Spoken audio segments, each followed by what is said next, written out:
উদ্দেশ্যে বললেন, এই খাবার তোমাদের জন্য না, বাইরে একজন ফকির অপেক্ষা করছে এবং আমি তাকে খাবার দেব বলে আল্লাহ রব্বুল আলামিনের কাছ থেকে খাবার চেয়ে নিয়ে এসেছি।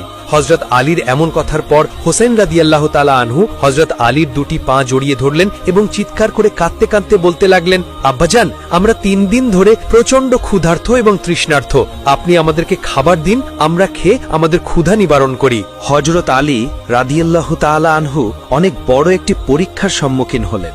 একদিকে তার স্ত্রী এবং সন্তান অনাহারে, অন্যদিকে সেই ভিক্ষুক অনাহারে আছেন এবং ভিক্ষুককে কথা দিয়ে বাড়িতে নিয়ে এসেছেন। হযরত আলী রাদিয়াল্লাহু তাআলা আনহু এই সামান্য খাবারটুকু এখন কাকে দিবেন? হযরত আলী রাদিয়াল্লাহু তাআলা আনহু দুই দিকের কথা চিন্তা করে পাথরের মূর্তির মতো দাঁড়িয়ে আছেন। এমন সময় হযরত আলীর মনে পড়ল, আল্লাহ রব্বুল আলামিন কোরআনুল কারিমে বলেছেন, নিশ্চয় সম্পদ এবং সন্তান হবে ফিতনার মূল কারণ। পবিত্র কোরআনের এই আয়াত মনে পড়ার পর হযরত আলী সিদ্ধান্ত নিলেন, এই খাবারের একমাত্র হকদার ফকির, অতএব সেই ফকিরকেই এই খাবার দিতে হবে।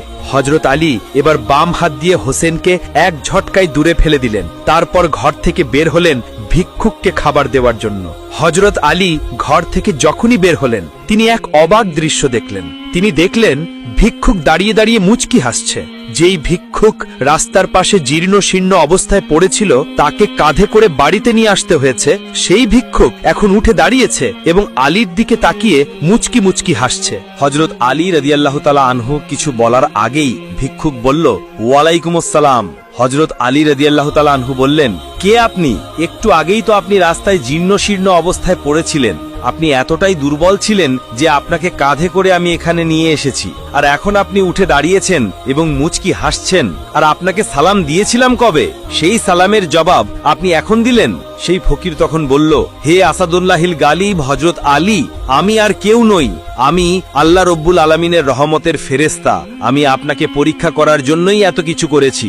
নবীর সাহাবীদের মধ্যে আপনি এমন একজন ব্যক্তি, আপনি একসঙ্গে এতগুলো ডিগ্রি অর্জন করেছেন, নবীর আর অন্য কোনো সাহাবী অর্জন করতে পারেনি। একদিকে আপনি আসাদুল্লাহিল গালিব, কাফেরদের জন্য সিংহ, অন্যদিকে রাসূল সাল্লাল্লাহু আলাইহি ওয়াসাল্লাম বলেছেন, আমি হলাম জ্ঞানের রাজ্য, আর সেই রাজ্যে প্রবেশের দরজা হলো হযরত আলী। অন্যদিকে আল্লাহ রাব্বুল আলামিন আপনাকে প্রচন্ড শক্তি দান করেছেন, এই যুগের শ্রেষ্ঠ বীর পালোয়ান আপনি। অন্যদিকে খাতুনে জান্নাত, যিনি জান্নাতি মহিলাদের সর্দারনি হবেন, তার স্বামী আপনি। অন্যদিকে হাসান হুসেন, যারা জান্নাতি যুবকদের সর্দার হবে, তাদের পিতা আপনি। অন্যদিকে আশারাতুল মুবাশশারা সদস্য আপনি। জান্নাতি 10 জন সুসংবাদপ্রাপ্ত ব্যক্তির 4 নম্বরে রয়েছেন আপনি। আপনি একমাত্র সাহাবী যিনি এতগুলো গুণে গুণান্বিত।